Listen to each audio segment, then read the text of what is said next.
los tuyos y por todos. No retrocedamos ni un solo paso. De vos depende. El futuro está en todos. Tigre, municipio. Súmate al placer de viajar con Ruta Atlántica. Compra tu pasaje online en www.rutaatlántica.com. Salidas desde Márquez y Centenario, Hipódromo de San Isidro. Viajamos a toda la costa atlántica y el norte del país. Ruta Atlántica.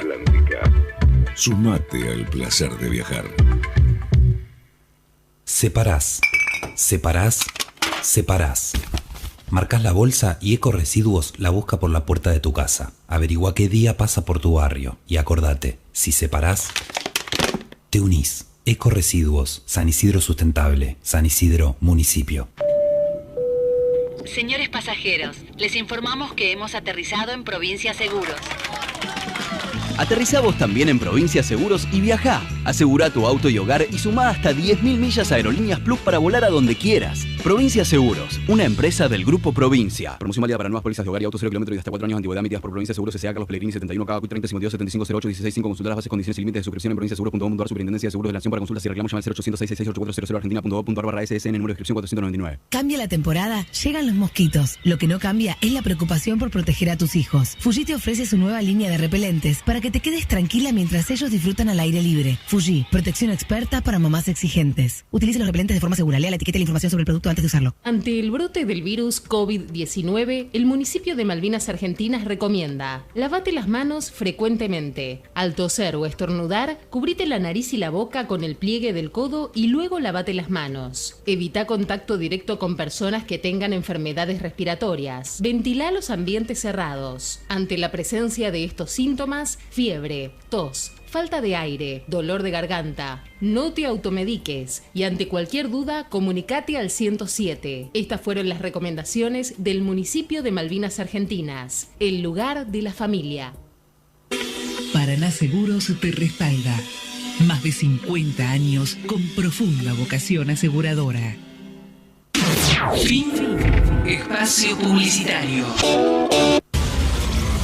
Música. Noticias. Información. Radio en vivo. Symphony. Instituto San Juan Bosco. Un proyecto integral centrado en el hombre como ser social.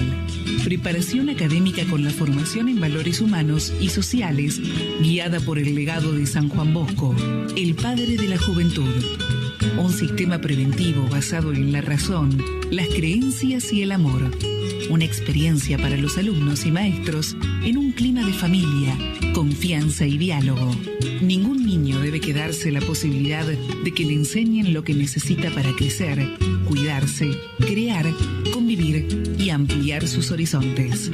Pichincha 2058, Villa Adelina, San Isidro. Teléfono 4765-7628. Instituto San Juan Bosco. No es solo un colegio, es tu casa. Estudio de Auditoría Dr. Guillermo Alderucho. Siempre junto al sistema preventivo. Visite su página web en www.auditoria-delmediointegral.com.ar.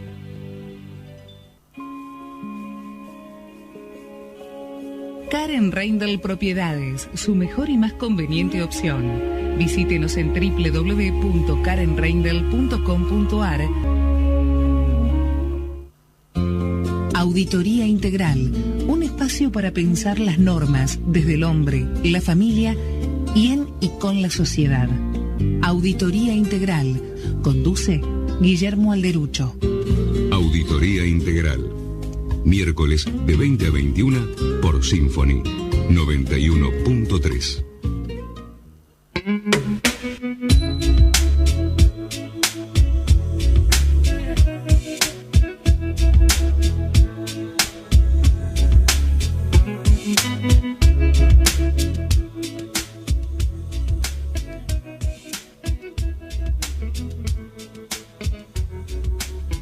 Lucas.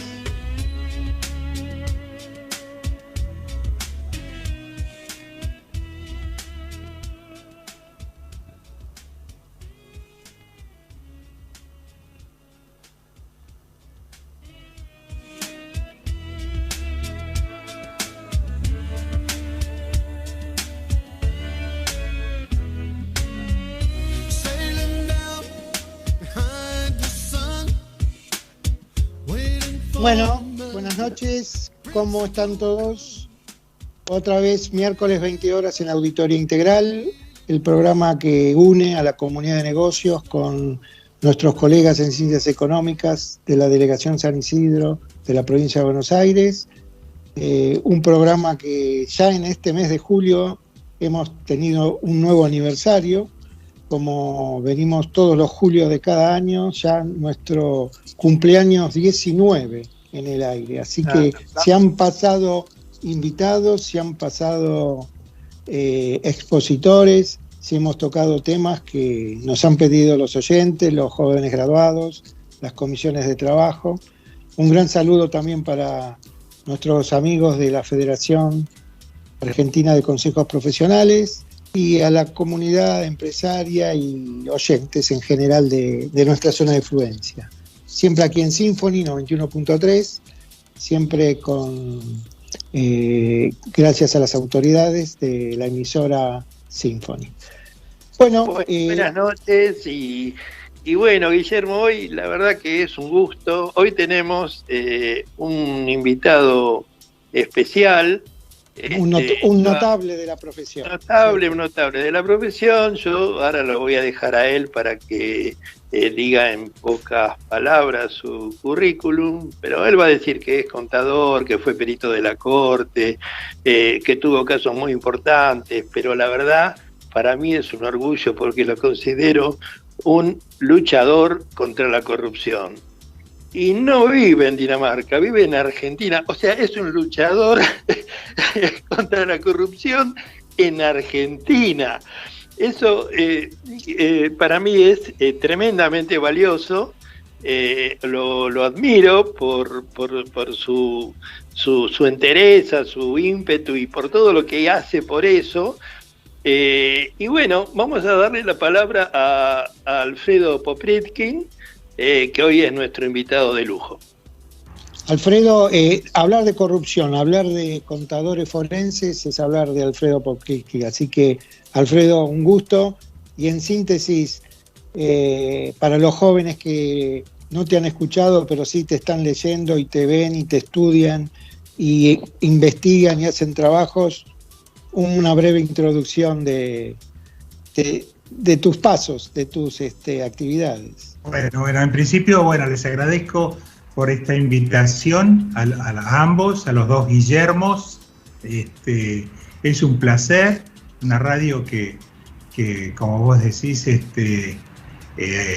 prácticamente es una institución dentro de lo que es la profesión de Ciencias Económicas, muy conocida. Yo ya tuve oportunidad de participar, no me acuerdo si una o dos veces anteriores, pero una por lo menos, ¿no? Sí, y también, agradezco a los oyentes, a la federación, también formé parte, integré de la federación, fui investigador del CECIT, por ejemplo, en mi juventud, a los pocos años de egresado, como preocupado por ir mejorando las normas técnicas vinculadas con la actuación justamente en la justicia de los profesionales de las ciencias económicas.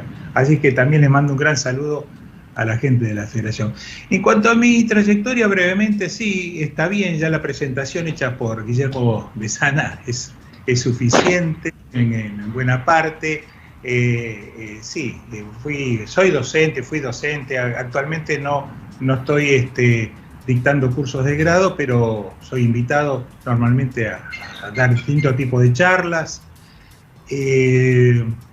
Lo he sido de distintas facultades de ciencias económicas, en materias de grado, materias de posgrado, fundamentalmente vinculado a temas justamente de actuación judicial de los profesionales de las ciencias económicas o temas vinculados con esto que creo que se conoce menos, pero que a mí me apasiona la cuestión y he realizado bastantes, lo vinculado con las empresas en crisis, que hay muchísimas en el país y que siempre me han producido mucha inquietud ver cómo se puede ayudar a los empresarios en situaciones de crisis, no solamente desde el punto de vista jurídico-legal, sino principalmente desde el punto de vista empresarial, de la administración de esas empresas en crisis para intentar rescatarlas, sacarlas de esa situación, etcétera. Bueno, pero volviendo a mi trayectoria, sí, estuve muchos años, como 14 años, en el Cuerpo de Contadores de la Corte, donde allí, para quien no lo conoce bien, cuál es la tarea que se realiza en este cuerpo oficial de contadores, es atender los requerimientos de los jueces penales, de los jueces de los fueros criminales de instrucción, criminal correccional común y criminal y correccional federal, fundamentalmente penal económico, todo lo vinculado a lo penal se realiza la colaboración con los jueces en este organismo oficial que depende de la Corte. Se trata de funcionarios continuos, es decir, que perciben un sueldo, tienen una jerarquía, una categoría bastante importante, digamos equivalente, en su momento era a un fiscal, o entre fiscal y secretario de fiscalía aproximadamente. Son remuneraciones bastante respetables. Y bueno, y nada, y claro, la posibilidad de haber estado un periodo bastante extenso allí en este cuerpo pericial, lo que me ha permitido es intervenir en cantidad de causas. Por ejemplo, yo intervine en casi 800 causas penales, que son muchísimas en este periodo de trabajo. Y allí hay temáticas de todo tipo, ¿no es cierto?, de administraciones fraudulentas, estafas, qué sé yo, lavado de dinero, delitos tributarios. Bueno, Alfredo, ¿qué te parece, para encaminarnos, cómo nace un expediente, cómo nace una causa, cuál es la diferencia entre lavado de dinero y delito económico o estafa, ¿no es cierto? Porque ¿cuál es el rol que dice el espíritu, y que dice la ley directamente de lo que es la Oficina Anticorrupción, de la AGN, la CIGEN, de los tribunales penales, como vos mencionás, económicos? Mucho gusto. Sí. Para enmarcar a los jóvenes y a los y a nuestros oyentes, el informe de un profesional como vos, o sea, en el rol de perito o en el rol de contador forense independiente objetivo también, o sea, danos un primer proceso de cómo aparecen esas causas y cómo ves vos esa función de las distintas instituciones que tenés que ir logrando que te ayuden, ¿no es cierto? Bueno, cómo no, vamos a tratar de sintetizar porque hay muchísimo para sí. Pero bueno, las causas se inician generalmente porque alguien efectúa una denuncia o interpone una querella penal. Sí. Ustedes saben que, bueno, tanto a nivel nacional, federal e incluso en la mayoría de las provincias que tienen códigos de procedimientos independientes, cada provincia se maneja con sus propios códigos de procedimiento. El trámite puede diferir, la persona que lleva adelante la causa puede ser diferente, en algunos casos es el juez que instruye las causas, como pasa hasta la actualidad a nivel federal y nacional, salvo algunas excepciones porque ya hay un código nuevo que ya se puso en marcha en las provincias de Salta y Jujuy, en donde ya son los fiscales los que actúan como instructores en esas causas. Perdóname, sí. Alfredo, ¿qué diferencia? O sea, nos escucha gente de todo tipo, ¿no? No solamente profesionales. Y me parece que sería bueno explicar qué diferencia hay entre una querella y una denuncia. ¿Cómo no? Muy bien, está muy bien hecha la pregunta. Una denuncia la puede realizar cualquier persona que tiene noticia de que se habría cometido un delito. Vos vas por la calle o yo voy por la calle y veo que se produjo un robo, por decir cualquier delito, ¿no? O tomamos conocimiento de que a un cliente nuestro o a cualquier persona se lo estafaron o lo que sea, y uno puede ir a los tribunales y denunciar las circunstancias de lo que tiene conocimiento y efectúa la denuncia y a partir de allí se inicia un expediente. A la policía también puede ir, ¿no? Sí. Generalmente se puede iniciar a través de una denuncia hecha en una comisaría o bien ir directamente a un fiscal. A un fiscal, claro. Presentarse, cualquier fiscal, uno le explica, toma nota de las características del hecho y después se dispone si se inicia o no el trámite de la causa, si amerita, digamos, hacer una investigación, si a prima facie eso constituye delito. Claro, por ejemplo, a mí me está sonando ahora el caso de los bolsos, donde un vecino vio que tiraban los bolsos y el arma. Si yo hubiese sido el vecino, puedo ir o a la comisaría o puedo ir a un fiscal y decir, vi esto, o sea, hago la denuncia en cualquiera de esos dos lados de un hecho que yo considere que puede llegar a ser delicado, ilegal, es así. Exacto. Recordemos en ese caso que vos mencionás, que sí, la denuncia creo que se hizo telefónicamente a la comisaría y fue el patrullero o un patrullero y después algunos más y concurrieron en la madrugada, fue esto en plena noche, y este señor que hizo la comunicación, tal Jesús, no sé si se acuerdan, ¿no? Sí. El famoso Jesús. Bueno, y allí se empezó a movilizar la causa.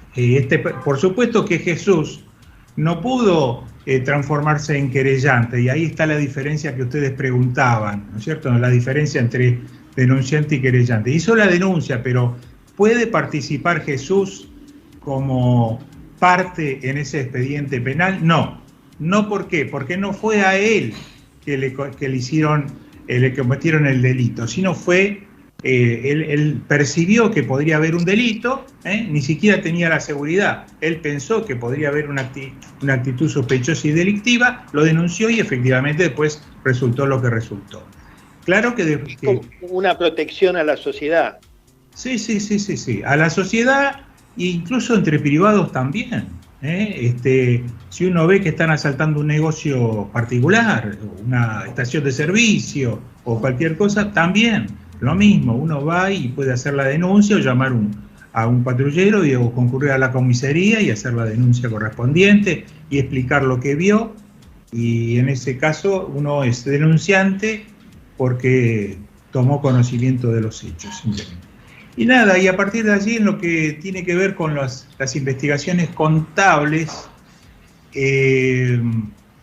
en el caso de que se trate de delitos económicos, y aquí un poco tratando de responder de paso la consulta de Alderuccio,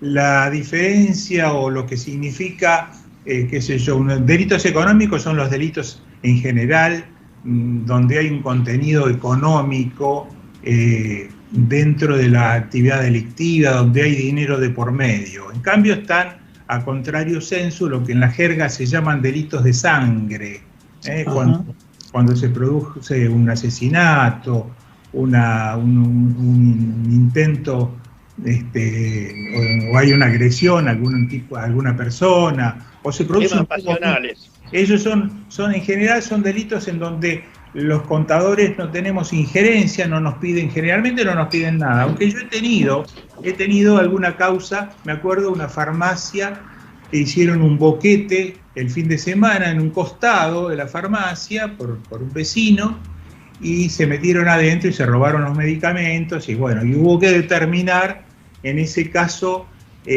cuáles eran los inventarios que se habían llevado, las drogas, los medicamentos más, por lo menos los más significativos, etcétera, etcétera. Y después hubo algunos de los elementos encontrados y también hubo que hacer alguna tarea al respecto. Pero en general los contadores no intervenimos en este tipo de casos, salvo estas excepciones que les menciono, ¿no es cierto? ¿Y llegan a la corte ese tipo de, como este que estabas comentando? No, como mucho terminan en estos momentos que hay juicio oral, porque a mí me tocó trabajar también en la época donde todavía todo el sistema de enjuiciamiento era escrito a nivel de la capital federal o a nivel federal, pero desde que está el sistema de juicio orales, que es desde el año 1992, yo entré en la justicia en 1990, pero desde 1992, salvo las causas que ya empezaron antes, las que empezaron a partir de ese año, correspondió hacer el juicio oral. Y ahí en el juicio oral, digamos, interviene un tribunal, primero interviene el juez o el fiscal, como les contaba antes, y hace la instrucción de la causa, se reúne las pruebas, reúne los elementos. Luego, si hay una necesidad de hacer un peritaje contable o un informe de tipo contable, envía el expediente,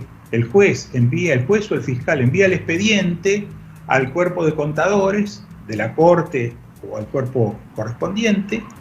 El contador, digamos que le corresponde intervenir por sorteo, por turno, en su época era por turnos y ahora es por un sorteo aleatorio hecho por una computadora, o sea que nadie podría teóricamente tocar, asignar directamente causas a ninguna persona de su preferencia, digamos, en forma aleatoria llega un contador, a uno, salvo que el juez pida dos o pida tres contadores, a veces por la entidad, importancia de la causa, pide que intervenga más de uno, pero en general de intervenciones de a un profesional. Y entonces interviene el perito, recibe el expediente. ¿Qué hace? Lo primero que hace es analiza qué es lo que le preguntan al perito, porque el perito no es que puede hacer cualquier cosa, sino que tiene que responder como en los peritajes civiles y comerciales, algo más o menos parecido, tiene que responder el cuestionario que fijó quién, que fijó el juez, que autorizó el juez o el fiscal en su caso, ¿no es cierto? Te detengo un minuto ahí, Alfredo. Sí. Qué importante que es la buena redacción de este cuestionario, ¿no es cierto? Porque si este cuestionario no es clave, sí, no está científica y objetivamente redactado, es muy tendencioso, ¿no? O puede ser muy subjetivo, ¿no? Es clave.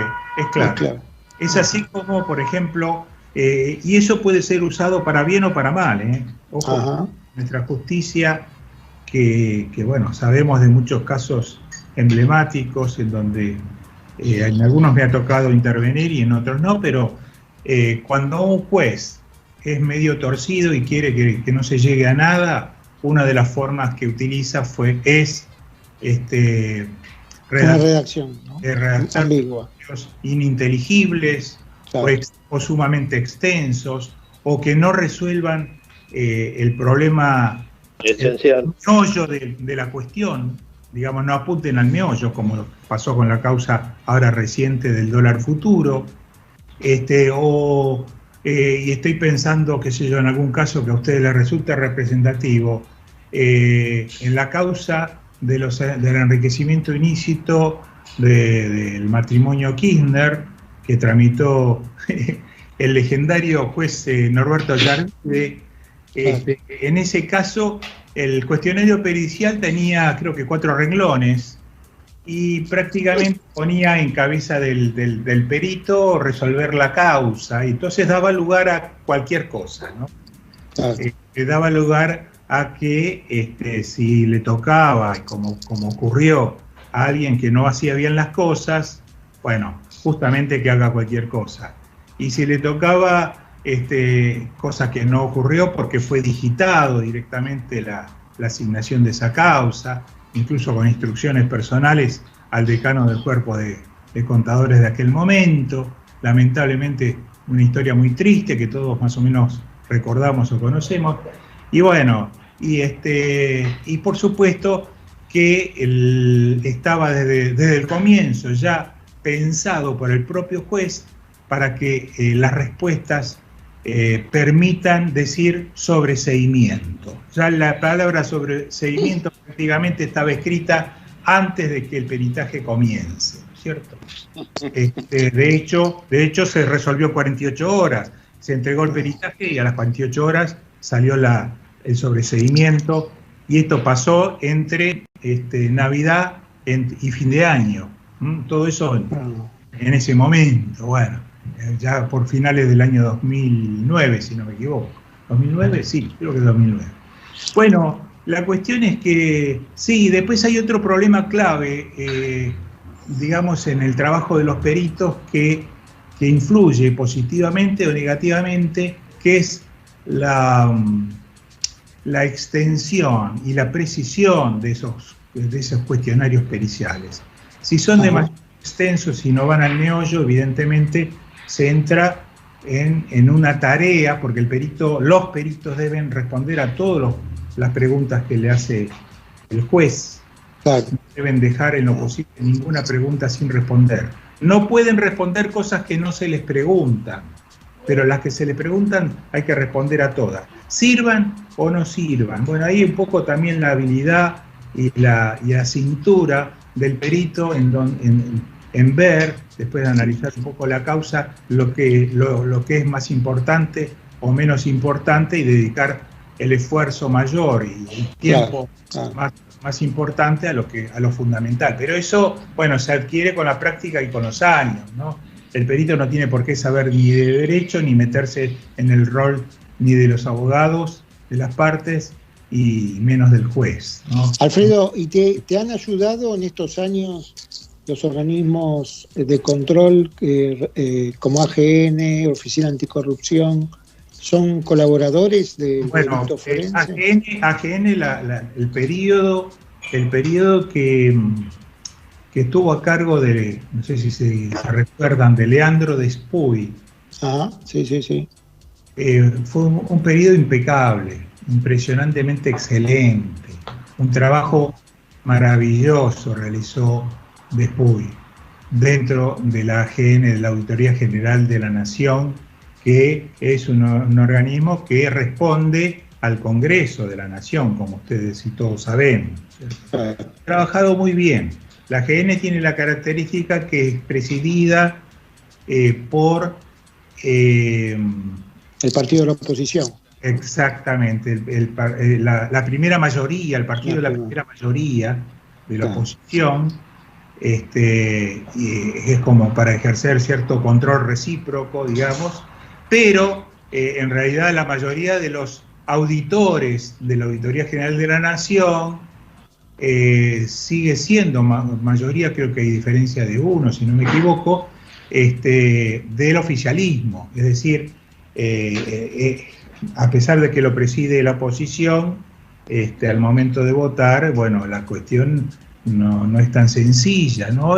Pero funciona muy bien, incluso funcionó bien en aquella época y funciona bien ahora. Yo incluso suelo ingresar, y esto se los aconsejo que lo hagan, porque se accede con mucha facilidad a las discusiones y a los análisis de los informes de auditoría de la AGN, y se puede presenciar en directo o en forma diferida, solo inscribiéndose en la página de YouTube de la Auditoría General de la Nación. Así que aquellos que estén interesados se los aconsejo. Se aprende mucho y se ve a los 8, 9, 10 integrantes de los colegios de auditores que se realizan, no discutiendo, pero sí debatiendo sobre las distintas cuestiones que en cada encuentro se resuelven, no sé, 8, 10, 20 informes, muchísimo trabajo. No olvidemos que la auditoría en su momento trabajaban con 600, 700 personas, equipos de trabajo en todo el país, que se auditan la mayoría de las empresas públicas o los organismos del Estado, etcétera. Entes autárquicos como Casa de Moneda, ¿no es cierto? Lugares muy, muy importantes. Alfredo, otra de las preguntas que había quedado es el tema, WIF y blanqueo de dinero, y la gran confusión que tiene la sociedad, o quieren confundir, cuando tratan de poner en el mismo plano el lavado de dinero y la evasión fiscal, por ejemplo, o el delito menor. Son temáticas diferentes. Generalmente el tema es así. Cuando se produce un delito, el que delinque generalmente, y pensemos más en las organizaciones criminales que en los pequeños delitos, ¿no? Sí. Pero aquel que comete delitos en forma organizada, como una organización criminal, lo hace con una finalidad concreta. ¿Cuál es?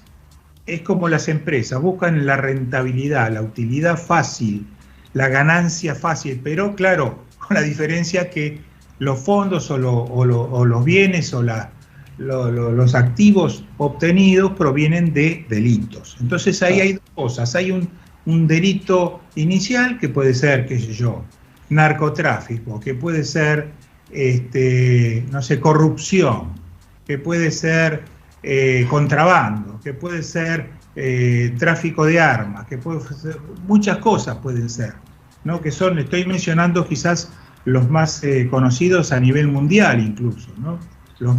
Los que recaudan mayor cantidad de recursos, de dinero. Ahora, el tema es el siguiente, se llegó a la determinación, y esto fue a través de la OCDE.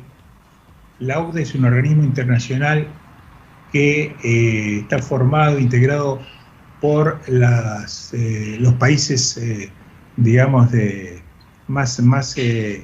mejor situación económica, más desarrollados, y representantes de esos países. Se decidió decir, bueno, no hacer tan fácil la posibilidad de que se delinca y circule ese dinero a través de los paraísos fiscales y alrededor del mundo. Entonces se empezaron a establecer pautas y normas de lavado de dinero. Primero se hizo en ciertos países y allá por el año 2000 llegó a la Argentina a promulgarse la ley de lavado de dinero, que incluso está vigente al día de hoy. Es decir, que tiene 21 años la ley de lavado de dinero en Argentina. ¿Y qué es lo que se busca a través de este lavado de dinero? Es ir tras los dineros, digamos, que circulan en la actividad financiera o en todos los mecanismos financieros, ¿no es cierto? Ir tras de esos dineros y detectarlos, y seguramente cuando no se puede justificar el origen de los fondos, detrás generalmente hay una actividad criminal. Y si son recursos sumamente abundantes, números muy grandes, obviamente que habrá organizaciones criminales que están detrás, y lo que se hace es lo que entendemos y conocemos como seguimiento del dinero o seguimiento de la ruta del dinero. Es decir, se arranca desde el final para atrás. Si se llegó a comprar bienes o se llegó a tener depositado en bancos millones de dólares en ciertas cuentas, bueno, todos estos mecanismos de prevención del lavado de dinero establecen que todo aquel que maneja recursos, como entidades bancarias, financieras, compañías que aseguran bienes, o sea, compañías de seguro, agentes de bolsa, etcétera, etcétera, etcétera, incluso contadores públicos, tenemos que informar lo que se llaman las actividades sospechosas. Operaciones sospechosas.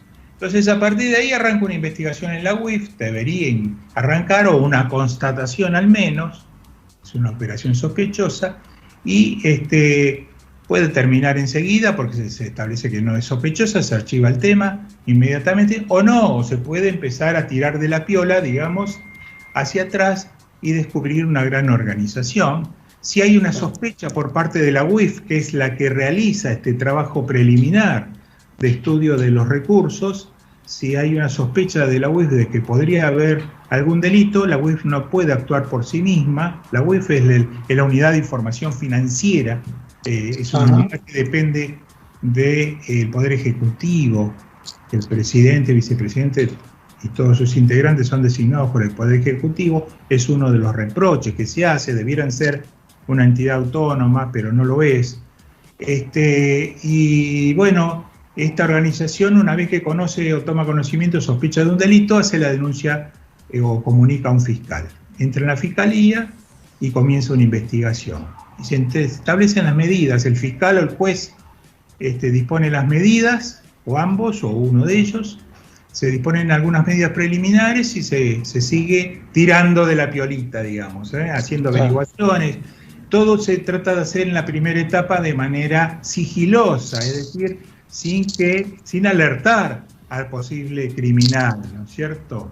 Claro. Y cuando ya hay sospechas fundadas de que habría un delito, bueno, se intervienen teléfonos, se piden informes a los registros de la propiedad, de bienes, inmuebles, de automotores, etcétera, etcétera, una cantidad de cosas. Se pide informes a la Inspección de Justicia, a la FIP, acerca de las empresas involucradas, cómo se conforman, quiénes las conforman, qué poderes otorgaron. Se pide a los bancos que operan, que operan o que pueden operar o que están en el sistema financiero, se operan con esas empresas, y se arma el rompecabezas, digamos, se empieza a tener elementos de juicio. Y así se llega a investigar, por ejemplo, organizaciones de narcotraficantes, ¿no? Claro, claro. Sí, más o menos respondí al tema.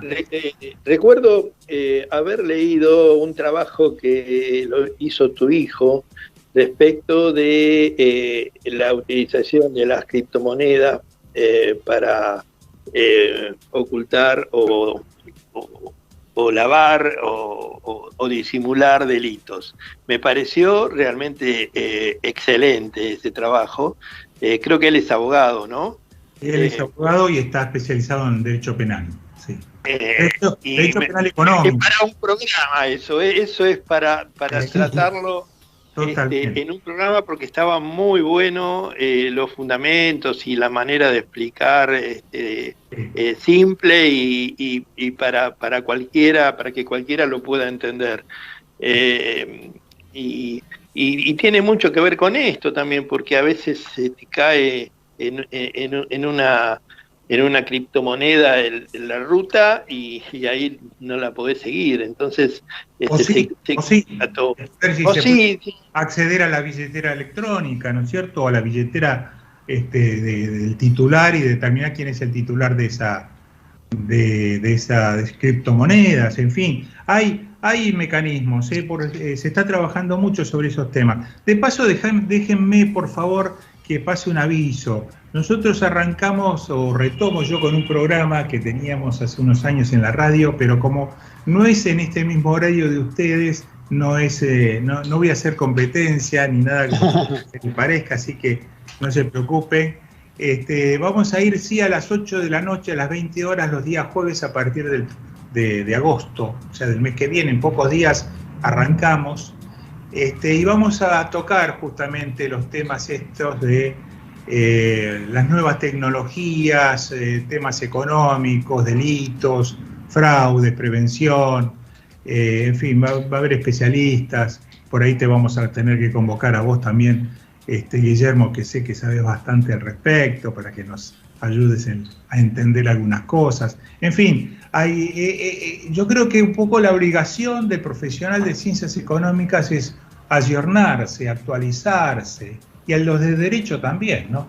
Ayornarse en todas estas temáticas para poder enfrentarlas cuando una empresa que puede ser un cliente está en dificultades, o cuando uno investiga un posible delito y donde este tipo de las nuevas tecnologías, sean informáticas o de lo que fuese, ahora que hay también empresas que son grandes empresas tecnológicas como los unicornios, que operan a través de Internet, y sabemos que existen más de una Internet, o nosotros conocemos una, pero ahí está la Internet oculta, la Internet que solo acceden los que manipulan dineros ilícitos, y hay que saber cómo, o sea, por lo menos saber que existen y que es posible buscar y hurgar, o intentarlo por lo menos, en estos medios, ¿no?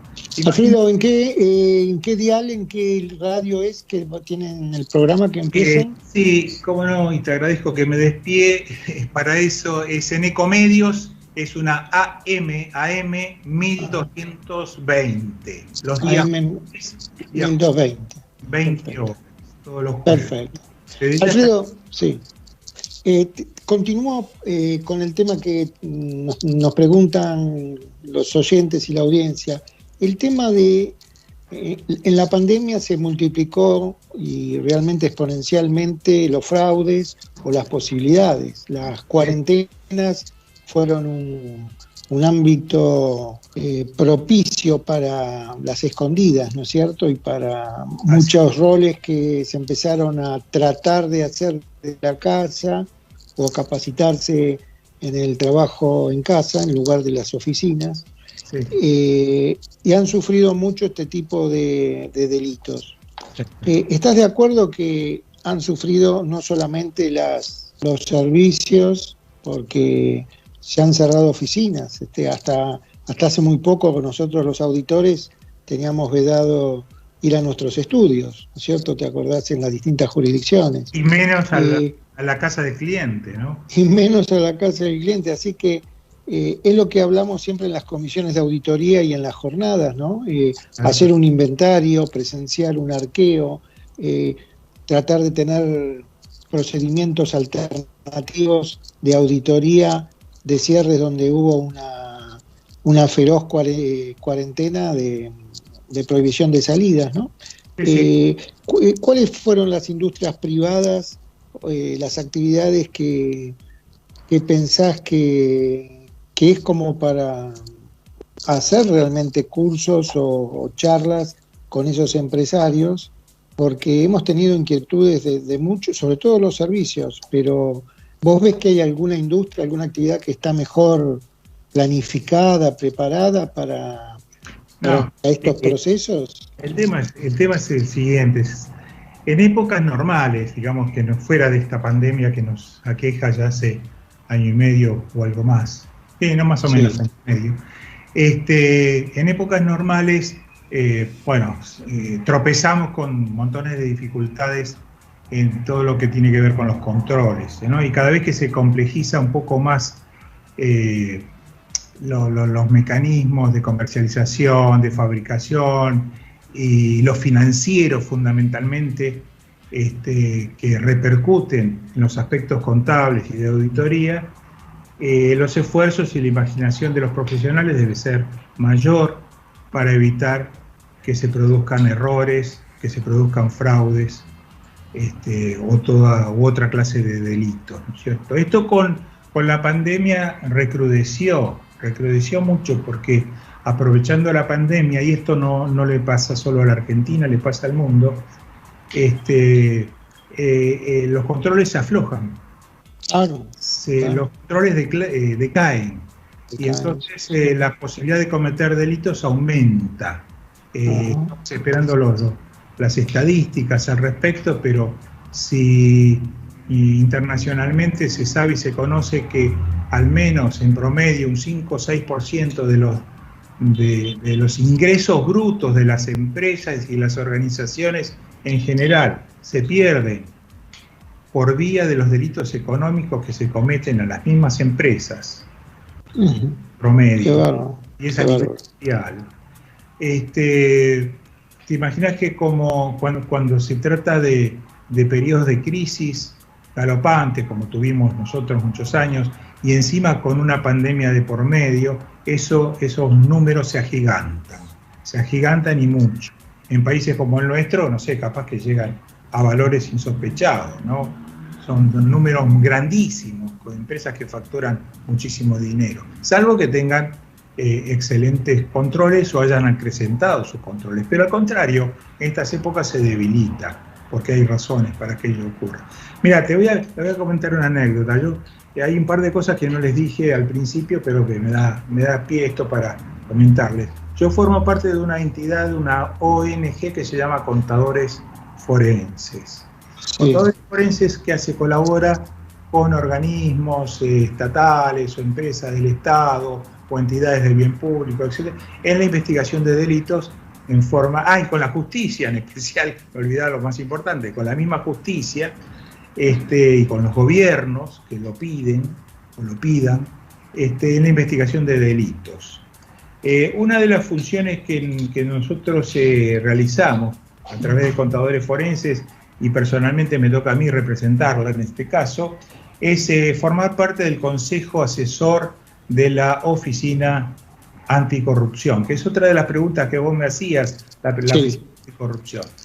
Esto es público y todos conocemos que la oficina anticorrupción siempre anduvo con algún que otro problema en los distintos gobiernos, pero desde que asumió el actual gobierno, y esto lo nuestro está fuera de toda concepción política, esto que quede aclarado, digamos, pero creo que los controles se deben mantener como corresponde o mejorar si así corresponde. Bueno, la Oficina Anticorrupción se retiró de ser querellante, y ahí yo les conté que era un querellante, ¿no? De ser querellante en todas las causas en donde los funcionarios públicos son investigados. Se retiró, o sea, sacó sus abogados. Esta es la actual Oficina Anticorrupción. Y hace un año y medio que el Consejo Asesor, del cual yo formo parte, pero también forma parte de la Federación de Consejos Profesionales, el Consejo de la Capital Federal, qué sé yo, montones de cámaras, de entidades de bien público, Poder Ciudadano, en fin, ASIG, que es otra entidad civil importante, un montón de entidades, y somos más de 20. Bueno, tuvimos 3 reuniones y en las 3 reuniones no llegamos a avanzar un solo centímetro en el acceso a información para ejercer nuestro rol de asesores, entre comillas, de la Oficina Anticorrupción. Estamos designados por decreto que viene desde el gobierno anterior y algunos que se incorporaron a través de decretos del actual gobierno o resolución del actual gobierno. Bueno, la cuestión es que las gestiones, los controles son flojísimos. Pero yo un poco me desvié de la pregunta. Refrescame la pregunta, por favor, Guillermo. Sí, que sobre todo la Oficina Anticorrupción y estas oficinas que tienen que prestar ayuda al auditor o colaborar, que son circularizadas, ¿no? Porque son en cualquier querella son circularizadas para que respondan eficientemente, rápidamente. O sea, pero vos ya me estás contestando bastante, ¿no? Que si no te dejan participar o no te dejan reunirse o no acceder, ¿no es cierto? ¿Qué mecanismos le queda al auditor forense o al perito? Hay algo que te quería decir que sí es muy importante y por eso empecé a relatar todo lo que empecé, pero vamos un poco a la conclusión. A fines del año pasado, nuestra ONG, nosotros presentamos, y eso está a disposición si lo quieren ver, presentamos una carta en la Oficina Anticorrupción porque en ese mes de diciembre empezó el aluvión de compras, de adquisiciones, de vacunas referidas a la pandemia.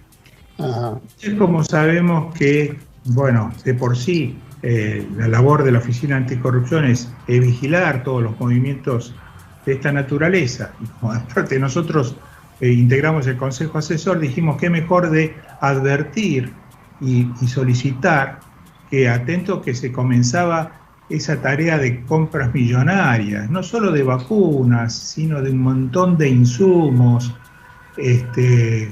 necesarios para todo relativo a la pandemia, ¿no?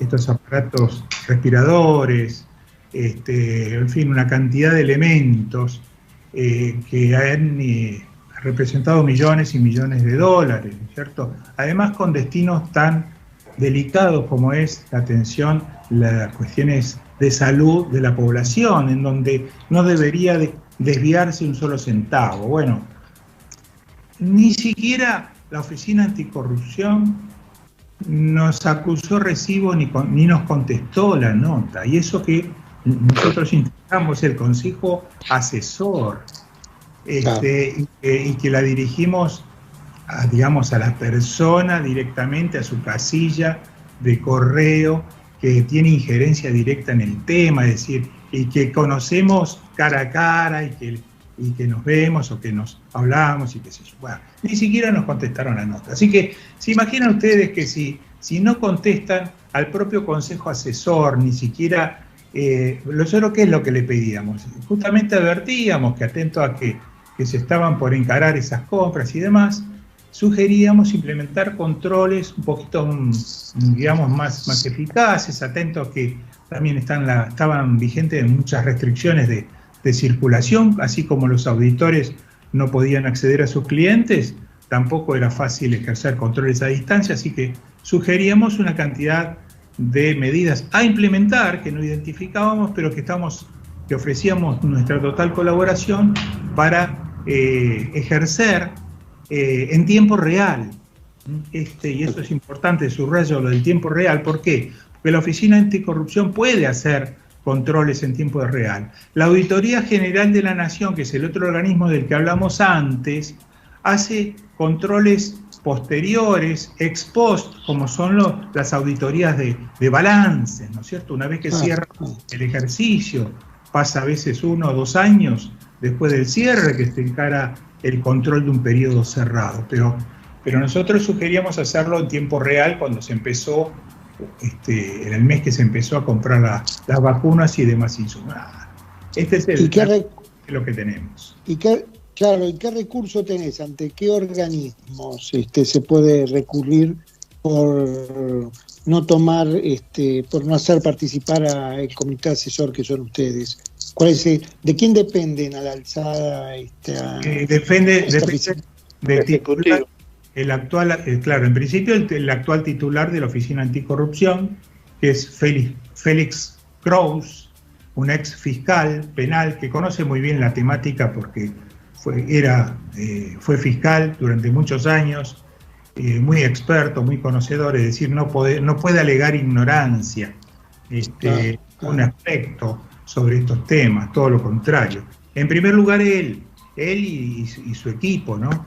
Y después, como dijo recién Guillermo, hacia arriba, bueno, si bien no hay una dependencia, se supone que la Oficina Anticorrupción se maneja sin responder a directivas del Poder Ejecutivo, pero de hecho depende el nombramiento del Ejecutivo. Depende del Ejecutivo. Es otra de las fallas. La Oficina debiera estar a cargo debería ser un organismo autárquico, ¿cierto? Pero no lo es. Pasa lo y el tema... Mientras siga, eso no me parece que no va a caminar.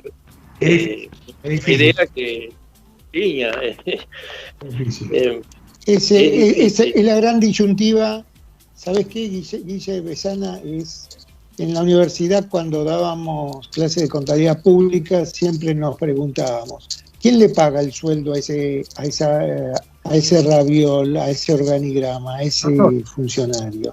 Entonces, claro, pero si dependía jerárquicamente del Ejecutivo, se pierde bastante independencia y objetividad, ¿no es cierto? Es difícil que se controlen a sí mismos, ¿no? Que controlen el propio...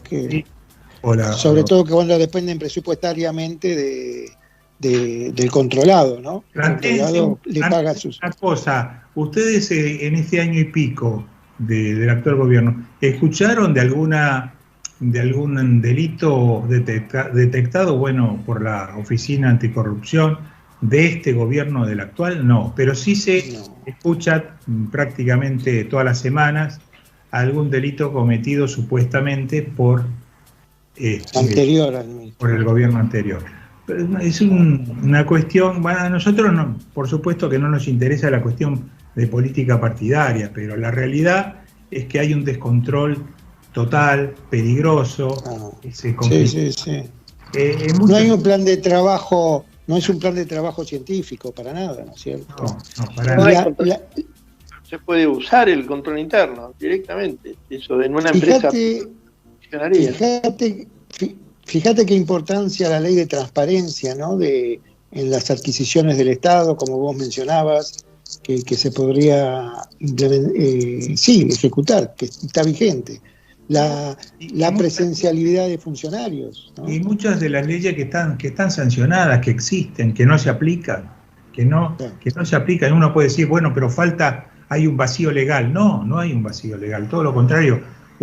Tenemos incluso leyes, no sé si de sobra, pero tenemos una legislación importante, abundante, y que solo se trabaja en los últimos tiempos en debilitarlas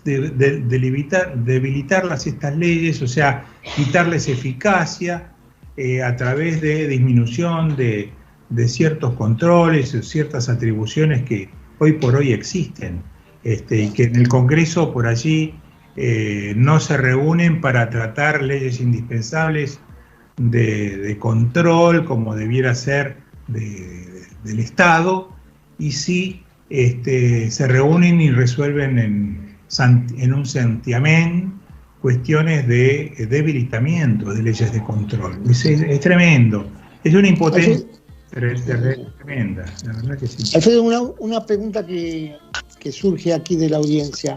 Sí. ¿Se puede medir o alguien ha medido alguna causa el costo que tiene desde el inicio de un proceso hasta la finalización, que tiene para la ciudadanía, que tiene para la comunidad una causa, una querella, una demanda, o sea, desde que nace hasta que surge esa sentencia? El costo en gastos, en circularizaciones, en recursos humanos. Te entiendo, y es muy buena tu pregunta. Más sería bueno que por allí juntemos algunos auditores e intentemos hacer esa tarea, pero no, nunca nadie lo ha hecho, determinación de valores. Habría que tomar, por empezar, el costo de la justicia, y en particular, si queremos, de la justicia federal, penal, económica, criminal y correccional, donde tramitan la mayoría de los delitos económicos. Habría que pedir información al Ministerio Público Fiscal, que llevan ciertas estadísticas, quizás no de valores presupuestarios, pero sí de cantidad de causas ingresadas, egresadas y demás. Se puede hacer algún tipo de aproximación, pero yo creo que si se hiciera ese trabajo, nos agarraríamos la cabeza, ¿no? Sobre todo porque en algunas causas que pensaban el dinero, acá lo que se podría es medir la altura del expediente, pesar la cantidad de papeles que se usan, para tener una idea más o menos así a mano alzada de lo que puede llegar a costar, ¿no es cierto? La cantidad de cero lo podemos medir en función de lo que mide el expediente, que después no termina en nada, ¿no? O sea, mandamos toda pérdida eso. ¿Sabés lo que pasa, Guillermo? Los contadores públicos estamos muy acostumbrados a utilizar la palabra planeamiento o plan de trabajo de la AGN, plan de trabajo en la SIGEM, de las distintas áreas donde hay contadores públicos, o sea, hay un plan de trabajo. El problema es cuando te cae una emergencia, como suele haber, que te distraen con emergencias continuamente y te sacan del plan de trabajo que tienen esas áreas tan importantes, ¿no? Eso es, un organismo como la AGN, fíjate el plan de trabajo inmenso que tienen los organismos autárquicos, las empresas públicas, ¿no? Y si lo distraen sacándole de la función normal a darles a ir a contar o intervenir como auditoría interna a otros lugares, es costosísimo, ¿no? La pérdida de tiempo. No, por eso era mi pregunta, porque en la justicia, es más, la Oficina Anticorrupción, si mal no recuerdo, debía estar siempre en manos de un abogado, ¿no es cierto? La cabeza de la oficina. Esa norma se modificó en la época del gobierno de Macri, donde ingresó como titular de la auditoría Laura Alonso, que no es abogada, no era abogada, no es abogada. Entonces se modificó, creo que por decreto, si no me equivoco, y se posibilitó. Yo creo que no es demasiado importante tampoco. No. Tal vez un contador público podría cumplir igual o mejor ese rol en la Oficina Anticorrupción. Que un abogado, digamos, o que otra profesión. Por ejemplo, antes hablábamos de la AGN. el titular de la Auditoría General de la Nación durante muchos años fue Leandro Despuy, que yo mencioné, abogado, pero fue un excelente auditor general de la Nación. Sí. Desempeñó su rol con una gran habilidad. Se supo rodear de buenos técnicos, de muy buenos técnicos, ¿no? Sí, pero que ya existían y que él lo reforzó, pero además que ha manejado excelentemente bien la actividad. O sea, esto no pasa por la incumbencia o el título profesional, sino pasa por la calidad de las personas a cargo, su independencia de criterio, su capacidad y fuerza de trabajo, pasa por eso, su ubicación moral, desde el punto de vista moral, digamos, y ético, pasa por ese lado, ¿no? Es una sumatoria de ese tipo de cosas. Sí. Pero, bueno, estamos terminando porque ya nos están haciendo señas, así que se nos termina el programa, pero te dejo la última reflexión, Guille, si querés hacerle una pregunta a Alfredo o redondeemos con esta riqueza de preguntas que hoy hemos escuchado la respuesta, ¿no? Tengo preguntas, pero para otro programa. Para ahí. No da. Pero bueno, Alfredo, te agradecemos muchísimo tu participación. Esperemos poder ayudar y que haya un ida y vuelta con tu... Repetinos, por favor, el número de dial de AM, de la radio que empiezan en agosto. La radio que comienza, el programa se llama, o se va a llamar, porque todavía no comenzó, se va a llamar El futuro es hoy. Esto les da una primicia, Muy bien. Es hoy. Bueno, no sé, lo pensamos juntos y nos quedamos con ese nombre. Y va a salir por Radio Ecomedios, que está ubicada en el 1220 del dial es una radio AM, pero para aquellos que quieren sintonizarla a través de internet, como nos manejamos casi todos hoy por hoy, también está en www.ecomedios.com. Digamos, se sintoniza. Y además todos los programas son grabados y quedan registrados en YouTube, así que se pueden ver o escuchar y ver, porque aparte YouTube también permite ver después de que el programa se realiza y quedan eternamente en la web, ¿cierto? Perfecto, sí. Igual que todas tus charlas o todas tus conferencias las podemos ver en YouTube también, ¿no es cierto? Bueno, un gran abrazo. Queda, ¿no? Este programa queda también en la web bueno, pues te vamos a hacer llegar el vínculo para que lo puedas acceder y dar a publicidad, porque realmente creo que fue un programa excelente. La verdad que felicitaciones y la verdad un orgullo tenerte. Exactamente, un gran saludo de todos. Bueno, muchísimas gracias a ustedes y bueno, estoy a disposición hasta cualquier momento, cuando quieran. Muchas gracias y hasta pronto, nos vemos. Hasta el próximo miércoles a toda la audiencia. Gracias. Adiós.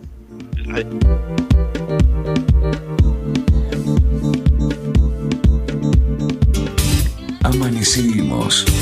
Se hizo tarde. Somos Noche en Sinfonía. Blame it on me.